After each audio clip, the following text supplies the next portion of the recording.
Hello everybody, welcome back to this YouTube channel. In today's video, we're going to be going ahead and taking out all the surface rust on the vehicle and all the spaghetti noodles. Why are we doing this? Well, the original owners who had the car before me thought, hey, I'm going to do my own wiring job, and they made it look terrible. You can already see how much spaghetti noodles are laying all around and whatnot. And then even on the backside, right where the trunk is, whole bunch of spaghetti noodles right up in here. Yeah, it's not a good electrical job if you ask me or any other electrician or mechanic. They can definitely tell you the same exact thing.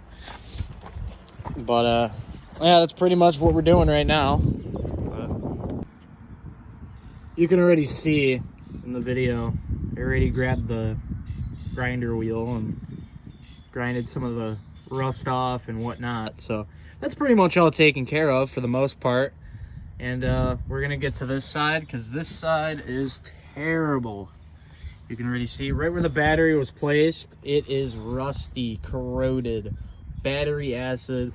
We also got to work on the cab mounts. As you can see, that one is somewhat crooked and they're also completely rusted out. We're going to be pretty much just clearing out all of the surface rust around the frame, but I'm going to go take off this bracket first because it's completely bented out of place when we were taking out the engine in part 2 of this build series. So we got the bracket off. Woohoo! Now we are inside the engine bay. I only went in here so I can get a better visual and just so I have a better spot of where I can go ahead and grind all the surface rust out, which made my life a lot easier and whatnot. I cleaned this up, so this is pretty smooth. And then I'm doing all the frame. It has a whole bunch of old sludge on it and whatnot, which I was banging out with a mallet. And sometimes it works, sometimes it doesn't. Guess if you smack it hard enough, it comes out. Stuff's coming out. Then I got this side cleared up just a little bit, and then as soon as I started taking some of the stuff off this side, it started rusting. So I'm like, whatever, it's typical. But everything here is pretty much clean. This is just the aftermath of the angle grinder, so that's nothing to be worried about. So and then we got to do this side and whatnot, but for the most part, we're pretty much almost there. So yeah, I'm not gonna lie to you, but I like how this little spot in the engine bay makes a really nice spot for a nice little chair. Just chill right here, put your feet up here, listen to some music, you know? I'm chilling right in here. But yeah, you can already see mint. Now you gotta get all this rest of the stuff out. These are the old floorboards and then they put in new ones. But look at all that nasty stuff. We all want that out. But so this looks really nice. I took off all the surface rust on it and the old sludge and grim and whatever else pretty much got on the frame. And now we're just going to be working with the transmission bracket that holds that down. And I wish to go ahead and show you guys, you know, me going ahead, messing with an angle grinder and cleaning this all out. But working with an angle grinder with one hand on my phone and one hand on the angle grinder with a wire brush, it's a complete pain in the ass because that thing will get very unstable, and especially with no guard on it, as you can see, that is a safety hazard. And I don't feel like getting my hands ripped open. And it doesn't even matter because these gloves are completely torn. I've been using these things for God knows how long. So safety comes first and prioritize and whatever else. But you can already see this looks really nice, pretty mint. Unlike all this. But I try going ahead and getting the angle grinder down here so I can get all this stuff down, but yeah, obviously you can go tell there's no space for me to work with, so I might just go grab a flathead screwdriver and start prying off this sludge and really old grim because it really needs it, and then we're gonna go work on this. So yeah, so as you can go see, We're all done with the whole front end. All polished, all made look really nice and whatnot. Now we're all done with this electrical spaghetti, you know. Well, I'm all done with the front end of the frame, so that's all polished, cleaned off. No more surface rust and whatnot. And now we're gonna be working on this electrical spaghetti, which now I'm just trying to figure out which each individual wire goes to. So I pulled out 2 wires because originally on this car, it had this goofy button or switch on here, this one. So in order to start the thing, you'd have to have the key on, and then you would have to press this, and it would start the motor. The thing is the reason why they did it is because they put it on. I don't exactly know how it happened. I think they switched the wires and they crossed, or I don't know exactly what the hell they did. But I know they backwards something, and because of that, it caused the starter just to immediately and continuously run even without the key on the turning position, I believe. Sorry, I'm kind of having a brain aneurysm because I'm trying to remember what the hell they did. Because we had to go ahead and take these wires off, and it fixed the issue. I'm trying to remember. I'm sorry, guys. But these are the 2 wires that were continuously causing problems, and then all this spaghetti, all of this. Oh, well, okay. Well, there goes the horn. Whatnot. Oh, look at that crap. Ugh. How fancy. Okay, then. Actually, I don't like where the horn placement is on this. I like how they just added a little button. But the original one was supposed to be right here. But they took out all the electrical that was in it. So it's pretty much useless. So, let's go see. I'm gonna try looking through this stuff. You know you're in a pain in the ass situation when you gotta go right where the floor is just to find where these go. Alright. Oh, well that's dangling off too. Huh. So when I was not recording, I got all the wires and everything cut out. You can see all the little custom fabrication jobs they did with the wire. They just pretty much, they didn't even solder it. They just threw electrical tape on there and they called it a day. And just said, hey dude, this is good enough. But there's so much wire that I had to pull right out. I just cut them because there's no point of me going ahead and trying to trace down all these damn wires that lead to either nowhere or just they're extremely long and they're just almost the same exact color. So I just called it a day. I'm just going to make a whole new wiring harness for it because I don't even care. Out of anything, I could picture this maybe being the original one at the most, just because of how old and corroded and whatnot this thing has. But that's probably the best you're going to get to factory. But everything else here is just custom fabrication jobs. You can even see these are all custom. You look really close to them. You can even see they're all duct taped and they got really poor. They're just poorly done. Everything here is just poorly done. So they definitely did a wiring harness on their own. I could definitely see that. Because everything's just here is just put together with really bad electrical tape. And they didn't even do it right. I mean, maybe a few of these, kind of like this. And then you have these jobs. It's like, what the hell are you doing? Like, look at that. Oh, and it just disconnected in my hand, look. This job, man. I mean, these wires, I kind of had to cut these off. But, I mean, I'm still keeping them for the headlights and whatnot. But all this, dude, this is all custom. This is definitely custom. This was never on this car. I can guarantee you that.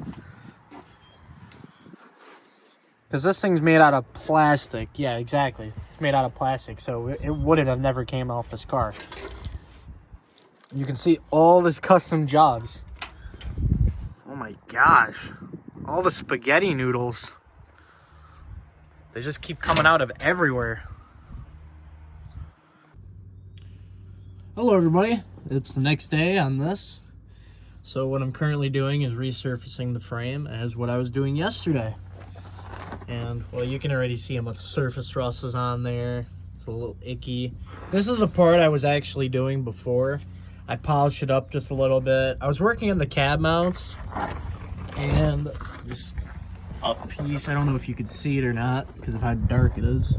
But right up there, it's partially damaged, and also the rubber bushing that's right here is completely dry rotted. I know this one, I think, see, it's a little rusty.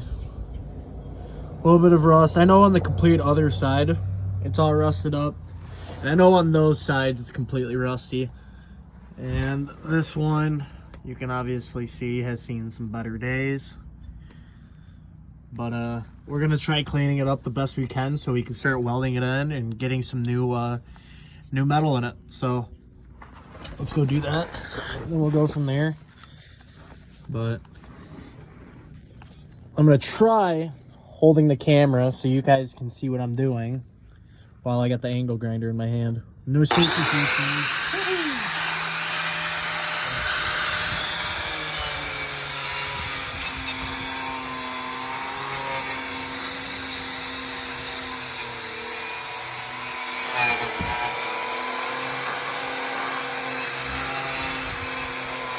Controlling this with one hand is a little bit difficult, but it's all good.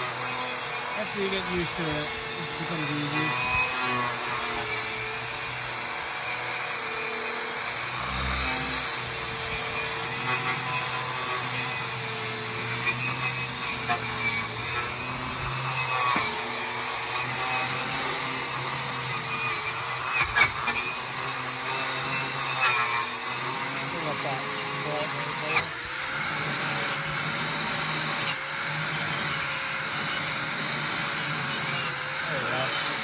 Just in case you have to take it out.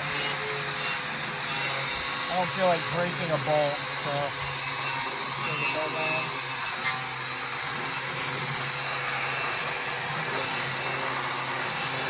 All those sparks are all coming from the surface rust that's on this.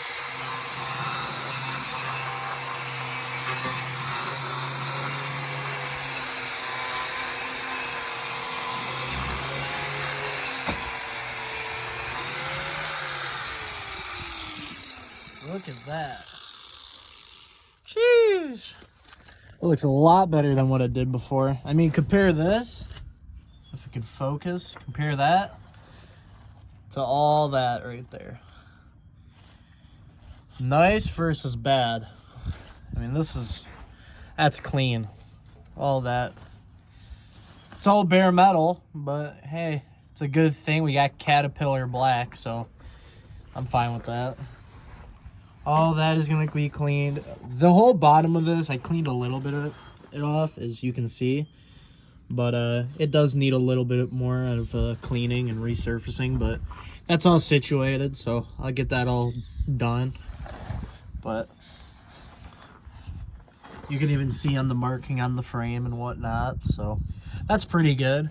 At least I know I'm doing my part on this vehicle. But I know some of the viewers are going to be watching this are going to be like, hey, why are you using a creeper on rocks? Because, you know, this is meant for garages or barns or flat places, not places that are completely uneven and full of rocks. It's probably because I don't feel like getting rocks jabbed on my back. So I'm just using this so I can have a nice leverage without feeling uncomfortable. So, you know. So I'm completely done with the cab side of this frame. Everything here is pretty much in really good shape. There's no rust or anything on this side. We'll ignore this though. But the frame is pretty much all solid. Everything is there.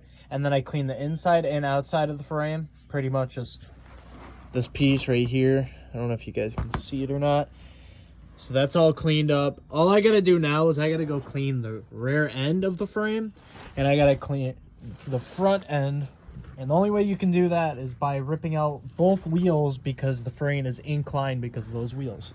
So I gotta knock these wheels off, and I also gotta knock the back wheels off. Time to pop off the wheels. Fun fact on how you take out rims and these little covers right here.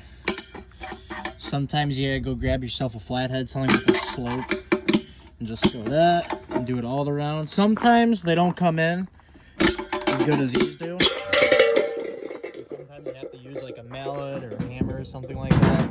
Luckily for us, this one came off really quickly. So let's go find the socket size really quick. Everything on this vehicle is standard. Well, I have found the lucky socket, and it is a 3/4. Well, we got all the lug nuts removed, so we can pretty much take off the wheel now. Doing this with one hand is kind of tricky. There you go. You get your whole drum brake. All right there. All right, so we cleaned one half of the frame that was under the wheel. So it's pretty cool. Nice little comparison for you. Now I got both sides done on the front part of the frame. I also cleaned the suspension cross member as well, as you can see. So that's a little bit nice and pretty. I also cleaned off the brake drum as well, just a little bit. I didn't like how everything looks a little bit rusty and corroded, so I figured, hey, a little bit of the wire wheel and we're all set. And now I'm gonna go actually end up doing the fenders as well, because I'm looking under it, I'm like, wow, okay. You can already see this is definitely New York vibes for a car. So let me go clean that in 1, 2, 3. So you can go see, boom. Oh, it's still a little bit crusty, but I mean, for the most part, it's all there. And no, don't worry, that's not rust spots, it's just dirt and whatnot. So, though, when I started grinding, ooh, I found those spots, which, whatever. I'll cut those pieces out and replace it with some sheet metal or whatnot, but look at that. Woo! Now I got the wheel back on. Now we got to repeat the same steps that we did on the other side. The most satisfying noise to me, in my opinion, on this entire car is this. Listen. Oh, it sounds so beautiful. I'll just go. Boom. Yeah, you can already see my mistake I did. That is gone. I think, yeah, the nut got stripped, but it's all goofy and whatnot, so whatever. But let's see, get the big boy impact, make sure it's clockwise. Yeah, so it's actually weird on this car because it's clockwise to untighten them on the driver's side, but it is counterclockwise on that side. It is so weird to me. Ugh. Dodge, dodge, dodge. You need to go fix your old cars. I'm telling you, it's irritating me. Like, look at this. I don't like that. I mean, it's cool, but oh, that throws you off on the other side.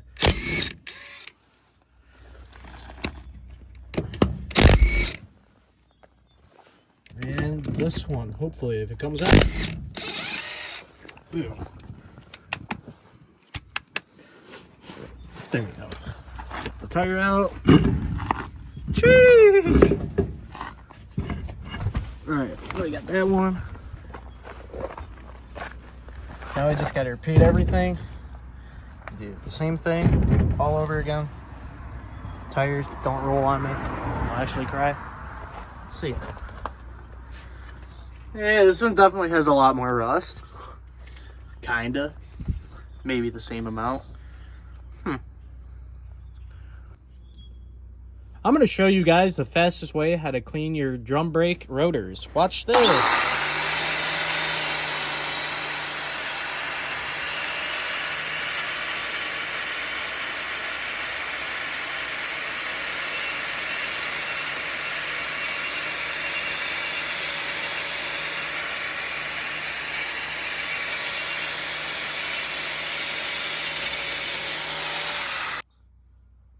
See, look how mint they are now. Well, I got this side done. So, sheesh. It is a little dark out now because of the eclipse, but, you know, for the most part, I got everything done, so pretty happy. Let's go put the wheel back on and call it a day. So, it's the very next day, and I put on the wheel yesterday, but, I pretty much spray painted the entire frame from the back doors to the whole front end, so that's pretty good. Now this side is completely different color than the other side because this was all Caterpillar black, and then the cap on the Caterpillar black spray paint pretty much just broke from the inside of the can and it sprayed everywhere, so I had to start using that stuff right over there. So you can see that there's a pretty big difference in the color scheme right here. That is more of a matte than anything, and that as well. You can pretty much compare and contrast all from there. Two different colors. So now what I'm on to next is I'm gonna go cover all the trim holes through the doors all the way up to the fenders because it's gonna rain tomorrow, and I also don't want water seeping into any of these and rusting everything up again because that would be bad.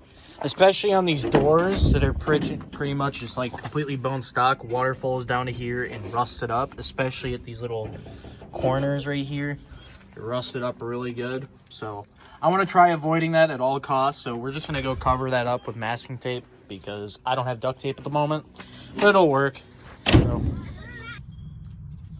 now we are popping off the back wheel so I can finish the frame and get it done and over with. Yet again, the most satisfying noise on this entire car. Oh, I love it. Where it is? Where is it? Yeah. This one's actually somewhere harder to get out. Okay. Yeah, I thought so. There you go. A little bit of prying and we got it all done. All good. Jeez. Look at all this crap right here. Spider nests, whatnot, webs. Yeah. Nasty. Well, now I've officially got the entire wheel off. Now it's time to go ahead and take all the surface rust out.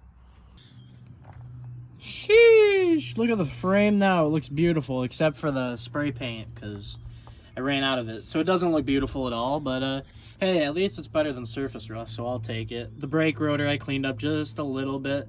Not too much, but hey, it's good enough for me, so. Time to put the wheel and hubcap back on. Let's go. Well, time to do this side now. Well, I got the wheel off, and I also got the hubcap off. Now it's time to go clean the frame. And just like that, this side is done. Woohoo! Well, we got the wheel and hubcap put back together. So this concludes today's video of part 3 of the Dodge Coronet build. I hope you guys stick along and hope you guys enjoy the project as it goes and continues on. I hope everybody has a nice day and peace out.